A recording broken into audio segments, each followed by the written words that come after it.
बुनियादी बात यह है कि हम कहते हैं कि हमारी मईशत बड़ी गैर मुस्तहकम है।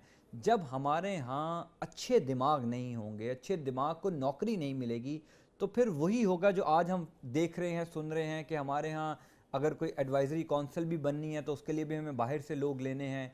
हमारे यहाँ जो अच्छे लोग हैं, जो पढ़े लिखे लोग हैं, जो अच्छे दिमाग हैं, वो ब्रेन ड्रेन हो रहे हैं, बाहर जा रहे हैं। उनके रोकने के लिए क्या इंतज़ाम किया जा सकता है?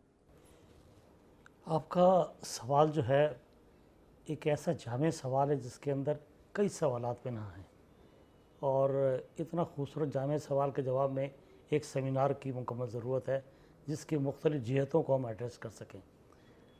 मैं कोशिश करूँगा आपके सवाल के जवाब में मुख्तसरन मैं चीज़ों के बारे में जो सेंसिटाइज़ कर सकूँ मैं जवाब दूँगा। लेकिन आपने कहा कि हमारे यहाँ टैलेंट मौजूद है और इतनी बड़ी तादाद में मौजूद है, लेकिन उनके लिए अपॉर्चुनिटीज़ मौजूद नहीं हैं।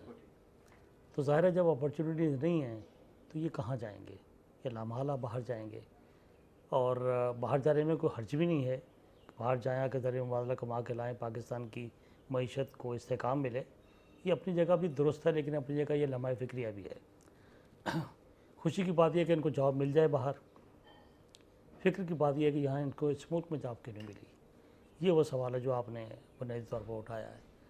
इसमें एक पहलू मैं देखता हूँ बहैसियत तालीम के तालिब इल्म होने के, कि हमारे यहाँ कैरियर काउंसलिंग नहीं है।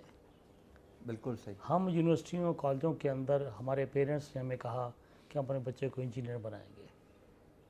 मेरे पेरेंट्स भी ये चाहते थे मैं इंजीनियर बनूँ या ज़्यादा डॉक्टर बनेंगे।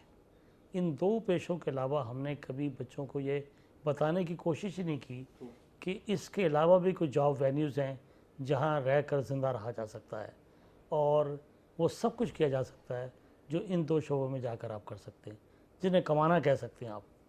तो कमाई के और भी बड़े ज़राए मौजूद हैं, आकर बड़े वेन्यू खाली पड़े हुए हैं जिनमें अभी बड़ी गुंजाइश मौजूद है। ये जो इंजीनियर डॉक्टर है ये ओवर क्राउडेड हो चुके हैं।